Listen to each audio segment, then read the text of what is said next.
মানুষ শুনে রাখো, আমল যদি তোমার ভালো হয় তুমি সরাসরি জান্নাতে যাবে।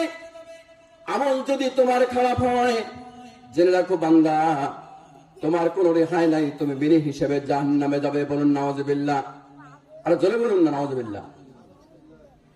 হাদিস পাক শরীফে এসেছে, বনি সালমান নামক কবরস্থানে পাশ দিয়ে হেঁটে হেঁটে যাচ্ছিলেন রাসূল সাল্লাল্লাহু আলাইহি সাল্লাম, আর অজস্র ধারায় চোখের পানিগুলো ছেড়ে ছেড়ে কাঁদতেছিলেন। বনি সালমান কবরের পাশ দিয়ে রাসূল সাল্লাল্লাহু আলাইহি সাল্লাম হেঁটে হেঁটে যাচ্ছিলেন। পাশের কবরস্থানের অবস্থান দেখে চোখে পানিগুলো ছেড়ে ছেড়ে দিয়ে রাসূল অম্লান বদনে কাঁদতে কাঁদতে কাঁদতেছিলেন। কেঁদে কেঁদে বুক যেন ভেসে যাচ্ছিল। এই দৃশ্য দেখার পরে আল্লাহ বলেন, জিবরাইল চলে যাও, আমার রাসূলের কাছে চলে যাও, রাসূলকে সালাম জানিয়ে বলো, রাসূল তুমি কেন কান্না করছো? জিবরাইল সালাতুস সালাম এসে রাসূলকে সালাম জানালেন, আসসালামু আলাইকুম ইয়া রাসূলুল্লাহ, কেন কান্না করেন?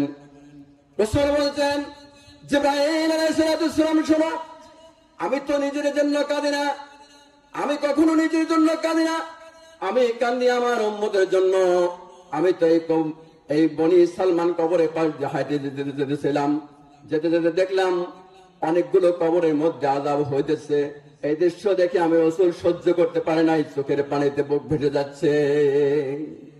জিবরাইল আলাইহিস সালাম বললেন, হুজুর তাহলে কি আমি এই বনি সালমান কবরের কিছু দৃশ্য আপনাকে দেখাবো, অবলোকন করাবো? রাসূল বললেন, জিবরাইল তুমি কি দৃশ্য আমাকে দেখাবে? হাদিস শরীফে এসেছে, জিবরাইল আলাইহিস সালাম বললেন, হুজুর যদি দৃশ্য দেখতে চান আমার সঙ্গে আসুন। এই বলে হুজুরকে নিয়ে বনি সালমান কবরের মধ্যে ঢুকে পড়লেন। রাসূল পিছে পিছে যায়, জিবরাইল আলাইহিস সালাম সামনে আগায়।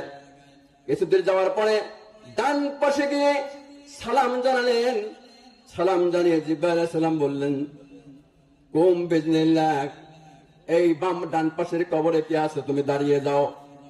জিবরাইল আলাইহিস সালাম কুম বিজনিল্লাহ বলার সঙ্গে সঙ্গে কবর থেকে লা ইলাহা ইল্লাল্লাহু মুহাম্মাদুর রাসূলুল্লাহ এই কালেমা পড়তে পড়তে একটা লোক দাঁড়িয়ে গেল। বলুন সুবহানাল্লাহ, বলুন না সুবহানাল্লাহ।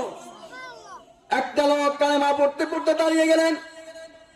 জিবরাইল আলাইহিস সালাম বললেন, রাসূল আল্লাহর প্রিয় দোস্ত, দৃশ্যটা দেখুন কত সুন্দর, চন্দ্রের মতো চেহারা, চাঁদের মতো সুন্দর চেহারা। একটা লোক দাঁড়িয়ে গেল, যেন চেহারা দিয়ে নূরের আলো ঝলমল করে জ্বলে, আর বলছে, কে গো, কেন আমাকে ঘুম থেকে জাগাইলে? আমি মৃত্যুর পরে আমি তো মহাসুখেই ছিলাম, কে তুমি আমাকে কবর থেকে জাগালে বলো? জিবরাইল বললেন, ও কবরবাসী, আমার কবরে চলে যাও। সঙ্গে সঙ্গে কবরবাসী আমার কবরে ঘুমিয়ে গেল। রাসূলকে বললেন, জিবরাইল সালাম বললেন, হুজুর আপনি তো দেখতে পাচ্ছেন এই কবরবাসীর কেমন হাল হকিকত। হযরত মুহাম্মদ সাল্লাল্লাহু আলাইহি ওয়াসাল্লাম বলেন, জিবরাইল আমি দেখলাম, কেন এরকম হলো? জিবরাইল সাল্লাল্লাহু আলাইহি ওয়াসাল্লাম বলেন, এই লোকের দুনিয়াতে যখন বেঁচে ছিল তখন আমল ছিল ভালো, মানুষকে নামাজের দিকে আহ্বান করেছে, কবরস্থান মেরামত করার জন্য অর্থ দিয়েছে, পয়সা দিয়েছে, মাদ্রাসা মেরামত করার জন্য অর্থ দিয়েছে, পয়সা দিয়েছে, মসজিদ মেরামত করার জন্য অর্থ দিয়েছে, পয়সা দিয়েছে, আমলে সলেহা করেছে, তাহাজ্জুদ নামাজ আদায় করেছে, রাত্রি জেগে কোরআন থেকে তেলাওয়াত করেছে, যার জন্যই তো তার কবরের মধ্যে এমন শান্তিতে সে ঘুমে আছে। বলুন সুবহানাল্লাহ। এরপরে জিবরাইল আলাইহিস সালাম বললেন, হুজুর আসুন বাম পাশে একটু যাই। ডান পাশের দৃশ্য দেখালাম, বনি সালমানের ডান পাশের দৃশ্য দেখালাম, কেমন ভালো মানুষ কবর থেকে উদিত হলো। এবার আসুন বাম পাশের মাঝখানে যাই। বাম পাশের পাশে গিয়ে বললেন, কুম বিজনিল্লাহ। জিবরাইল আলাইহিস সালাম কুম বিজনিল্লাহ বলার সঙ্গে সঙ্গে একটা লোক কবর থেকে দাঁড়িয়ে গেল। আহারে কেমন যেন বিদ্যুতের চেহারা, যেন অমাবস্যার রাত, কারো কুচ্ছিত চেহারা, যেন বাজে একটা চেহারা। চেহারার দিকে তাকালে মানুষ মনে হয় না, মনে হয় শুয়োর। নাউযুবিল্লাহ বলুন। এত বিদ্যুতের চেহারা। শুধু তাই নয়, এই লোকটার গা দিয়ে যেন বিশ্রী ধরনের গন্ধ ছড়িয়ে পড়েছে, আর বলছে, হায় লাদ্রি, হায় লাদ্রি, একই সর্বনাশ, একই সর্বনাশ।